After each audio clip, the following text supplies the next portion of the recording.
पर यहाँ के निवासियों के लिए भी एक बहुत अच्छी बात है। मैं यहाँ सिरसा निवासियों को भी बहुत बहुत बधाई देता हूँ, क्योंकि इस आर्यन परिवार से मेरा बचपन का नाता है, मेरा पारिवारिक नाता है।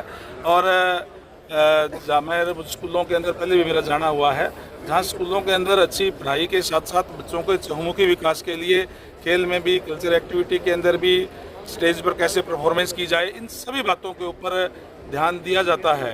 तो मैं समझता हूँ कि जहाँ पेरेंट्स ये सोचते थे कि कहीं कोई गुड़गांव या दिल्ली या बड़े स्कूलों के अंदर जाए, वो बड़ा स्कूल यहीं लाने का काम जो है आज हुआ है। तो इसके लिए मैं पूरे सिरसा निवासियों को भी बहुत बहुत बधाई देता हूं, और बहुत ही सुंदर स्कूल का आज इनॉग्रेशन जो है यहाँ हुआ है। आपके विभाग की बात की जाए तो नए साल में क्या कुछ करने वाले हैं? देखिए, हमारे विभाग की जो एक तो PWD है, PWD के अंदर हम जहाँ जहाँ भी ज़रूरत है वहाँ रिपेयर करने का काम करते हैं, पैच वर्क भी, और नई कारपेट की जो रोड है वो भी हम कारपेट करने का काम करते हैं, क्योंकि 30,152 किलोमीटर है टोटल रोड PWD के हरियाणा प्रदेश के अंदर, और उसमें लगभग 5,000 किलोमीटर के नया कारपेट हम करते हैं, जो पुरानी जो हो जाती है इस सर्कल में लगभग 5 साल में उनका नंबर आ जाता है।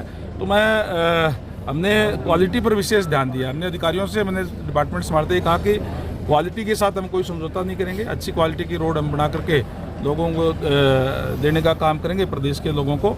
और इसी तरीके से चाहे वो पब्लिक हेल्थ की बात है, हम जहाँ जहाँ ज़रूरत है नया वाटर ट्रक्स बनाने की वाटर ट्रक्स बना रहे हैं, जहाँ बूस्टिंग स्टेशन की ज़रूरत है वहाँ बना रहे हैं, चाहे वाटर टैंक नए बनाने की बात है वो भी बना रहे हैं। जल जीवन मिशन के तहत हमने गाँवों के अंदर पाइपलाइनें बिछाने का काम किया, नए वाटर ट्रक्स बनाने का भी काम किया है, और अमृत योजना के तहत शहरों के शहरी क्षेत्र के अंदर भी चाहे पाइपलाइन बिछाने की बात हो, चाहे कोई बूस्टिंग स्टेशन बनाने की बात हो, बनाने का काम किया है।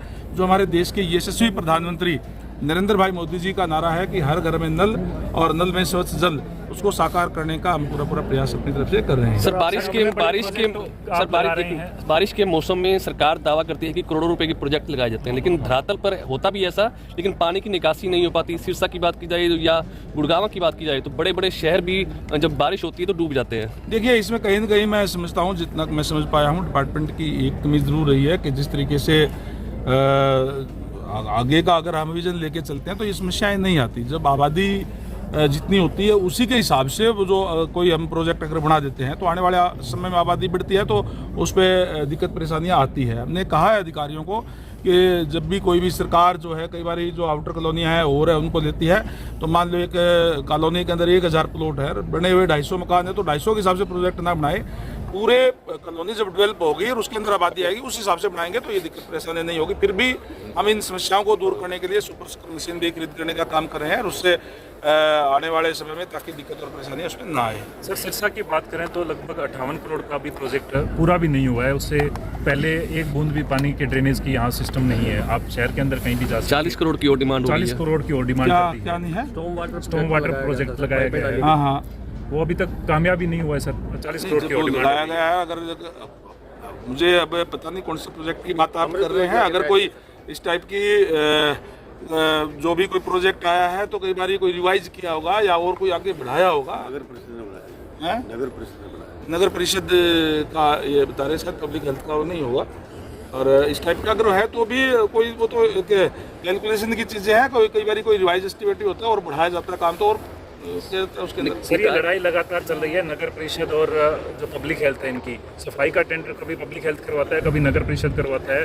40 लाख का सफाई का टेंडर हुआ है अभी, लेकिन उसमें सफाई के नाम का कुछ नहीं। देखिए, जहाँ तक सीवरेज की बात है वो पब्लिक हेल्थ के पास है, और जो सफाई की जो व्यवस्था है वो नगर पालिका देखती है।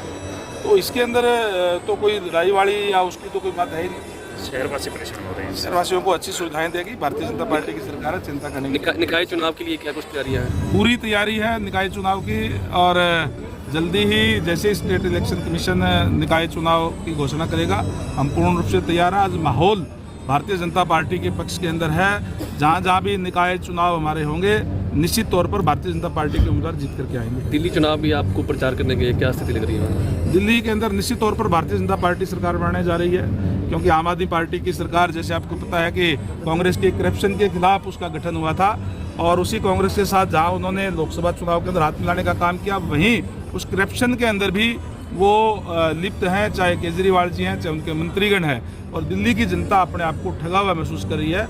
निश्चित तौर पर दिल्ली की जागरूक जनता है, देश की राजधानी है, डबल इंजन की सरकार बनाएंगे ताकि हमारे देश की राजधानी और सुंदर हो। केजरीवाल निरंतर उपलब्धि है, कोई 100 दिन की बात नहीं, बल्कि हम तो पहले दिन से ही इस पे हमने अपने कार्य शुरू कर दिए थे। पहले दिन से आपको पता ही है कि जैसे ही नायब सैनी जी ने और मंत्रिमंडल ने शपथ ली, मंच से नीचे उतरने से पहले 25,000 युवाओं को घर बैठे हुए सिलेक्शन लेटर भेजने का काम किया। चाहे डिप्राइव्ड शेड्यूल कास्ट है, उसको पहले ही कैबिनेट के अंदर हमने सामाजिक न्याय देते हुए 10% अलग से आरक्षण लागू करने का काम किया। हमने उनसे वायदा किया था, हमने अपने जो संकल्प पत्र हमारा है उस पर हम लगातार कार्य जो है वो कर रहे हैं और आगे इसी तरीके से करते रहेंगे। आपके